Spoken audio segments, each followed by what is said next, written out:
Good morning, good afternoon, or good evening, depending on when you're watching this. My name is Brandon Aries, and welcome to the Sanctuary. That's right, we're back. We're back in the studio, back in the Sanctuary. Today, we have to use our inside voices. I'm just kidding. There is no way that I'm going to record an entire video whispering. And with that being said, it's time to talk movie. And this week, A Quiet Place, Day 1. I'll do that quiet. Psych! I kept confusing this movie and the title of it as Part 1 or Day 1, but it's Day 1.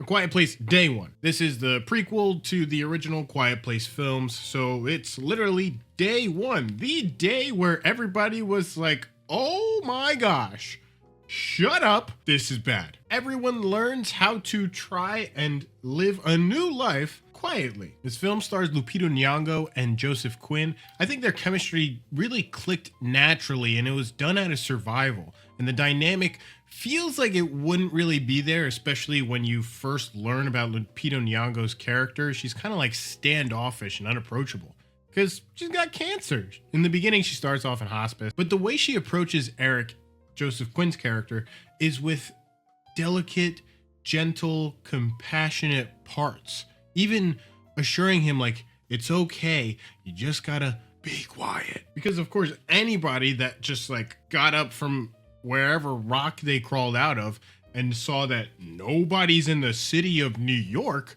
of course you're gonna be in shock. You're gonna be like, what's happening? Then you're gonna see someone halfway across the block like, obviously, it's called The Quiet Place. So there's not gonna be very much talking. So a film like this really needs to rely on certain cues and facial expressions and those raw emotions that an actor can pull. And boy, did they deliver here. 2 weeks in a row? What's with the cat? Why is it now for the second week in a row that a cat has a bigger role than half the cast here? There ain't much of a cast in here. Didn't mind it. The cat was cute. Not like I can pet one, otherwise...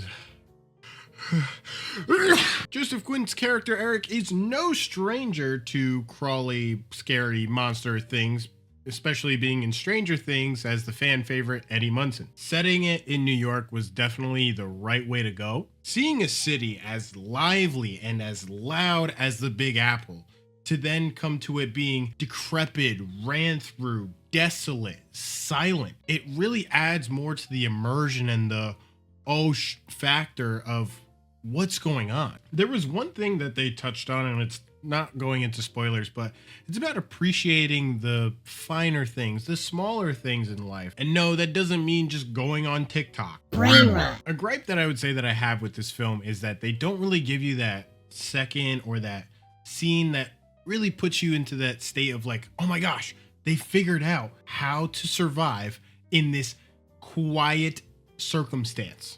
No. How do we adapt? How do we overcome this to try and live another day? Somebody just asked another jabip on the street like, hey, shh, please. What they did was just quick and just to push along the story, just helicopters flying around. Hey, you can't make noise, but we're gonna make it for you. Then, 5 seconds later, you